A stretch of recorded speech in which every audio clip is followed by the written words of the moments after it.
नमस्कार मेरे प्यारे साथियों, आपका स्वागत है अपने पढ़ो और पढ़ाओ ऑफिशियल चैनल में। जैसे हम साहित्यिक स्रोत के बारे में पढ़ चुके हैं, लेकिन अब हम पढ़ने वाले हैं वो पुरातात्विक स्रोत के बारे में पढ़ते हैं। प्राचीन भारतीय इतिहास में पुरातात्विक स्रोत का अति महत्वपूर्ण रहा है। पुरातात्विक स्रोतों में अन्य सामग्रियों का समर्थन करता है। क्या करता है? पुरातात्विक स्रोत अन्य सामग्रियों का भी समर्थन करता है और पुरातात्विक स्रोत वैज्ञानिक के आधार पर होता है। वैज्ञानिक आधार पर होता है, जो वैज्ञानिक खोज करते हैं, उत्खनन करवाते हैं। बहुत सी जगहों में हम जैसे वैदिक सभ्यताओं में पढ़ेंगे कि कहाँ-कहाँ खोज हुई, क्या-क्या उत्खनन हुआ। इन सभी चीज़ों को पुरातात्विक कहते हैं और पुरातात्विक स्रोत वैज्ञानिक पर आधारित होता है। तो पुरातात्विक स्रोत में सबसे पहले हम पढ़ेंगे अभिलेख।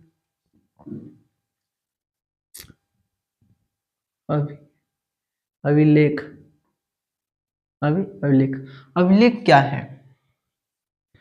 तो उत्कीर्णन लेख को ही हम अभिलेख कहते हैं। किसी भी चीज वस्तु पर उत्कीर्णन है, मतलब उस पर लिखा हुआ है, उसी को क्या कहते हैं? हम लेख कहते हैं, अभिलेख कहते हैं।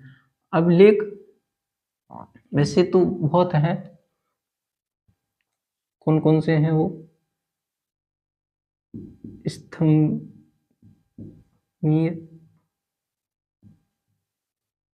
अभिलेख, स्तंभीय अभिलेख,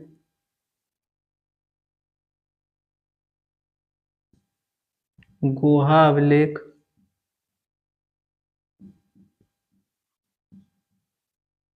लेख,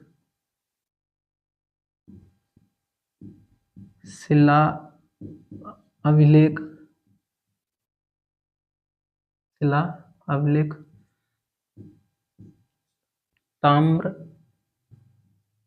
ताम्रपत्र अभिलेख, ताम्रपत्र अभिलेख, मूर्ति अभिलेख, मूर्ति अभिलेख। इतने अभिलेख हैं ये अपने, जिनसे हमें भारतीय इतिहास की जानकारी मिलती है, प्राचीन भारत के इतिहास की जानकारी मिलती है। अब इनकी बात करें तो ये इनकी भाषा की बात कर लेते हैं। भाषा है पाली, संस्कृति,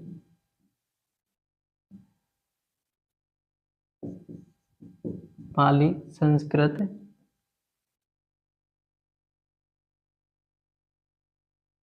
और अब इसके बाद अन्य भी हो सकती हैं, वो है तेलुगु,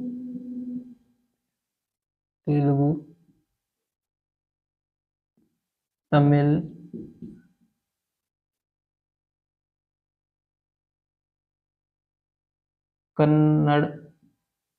कन्नड़, मलयालम। पाली, संस्कृत, एक और है प्राकृतिक, और है प्राकृतिक। इतनी तो अपनी मेन भाषा है, लेकिन इनके बाद और भी क्षेत्रीय भाषा हो सकती हैं। तेलुगु, तमिल, कन्नड़,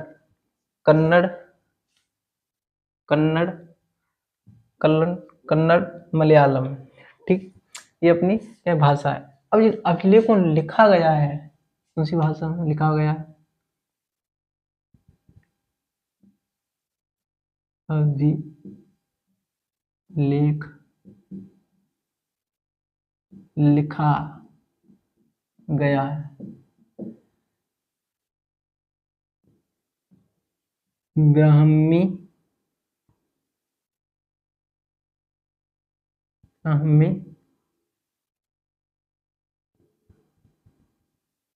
खरोष्टी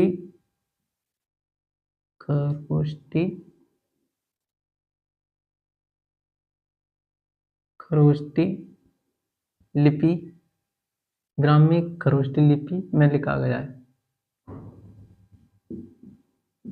में लिखा गया है।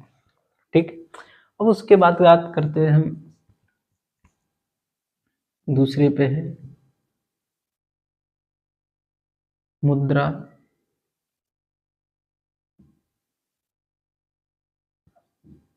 मोहरें।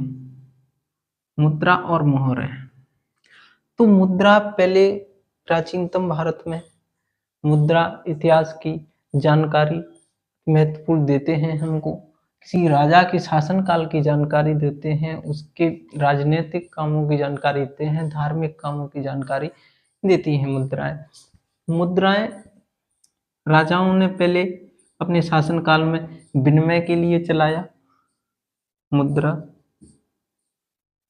मुद्राओं को किसके लिए चलाया? विनिमय। जैसे भाई अब हमारे यहाँ पैसा चल रहा है, कुछ भी वस्तु हमें खरीदनी है तो हम रुपए से खरीदते हैं, किसी दुकान पे जाकर कोई सामान लेना है तो हम पैसे देते हैं, वो हमको बदल देता है। उसी प्रकार पहले शासन काल में मुद्राओं का प्रचलन था। मुद्राओं का अब बात करते हैं विनिमय हो गया मुद्राओं से विनिमय। अब बात करते हैं मोहरें। पहले होता क्या था कि हम कोई भी सामान भेजते हैं, यहाँ से पैक करके पैकिंग सामान जाता है, तो उस पे क्या है, मोहर का एक लेप लगा देते हैं ऊपर, या तो कोई उसको साइड या गैल में खोल लेता तो वो मोहर का लेप हट जाता, तो उससे हमें पता चल जाता कि इसमें से हमारी वस्तु में से कुछ न कुछ सामान निकल गया है। ठीक है, इसीलिए हम किसका मोहरों का उपयोग कर देते पहले, और इनसे हमें प्राचीन भारत इतिहास की महत्वपूर्ण जानकारी मिलती है। अब उसके बाद है स्मारक। स्मारक स्मारक तो तुम आप जानते हो, भवन, किले, मूर्ति और स्तूप, ये सभी क्या है, स्मारक हैं, और जो प्राचीनतम इतिहास की अति महत्वपूर्ण जानकारी हमें देते हैं। और ऐसी बहुत सी चीजें हैं जिनसे हम प्राचीन भारतीय इतिहास की जानकारी प्राप्त होती है। इतनी ही जानकारी में हमारा ये अध्याय खत्म होता है, यहाँ इतिहास की जानकारी और स्रोत वाला। अब हम अगला चैप्टर चालू करेंगे जो अगले वीडियो से होगा।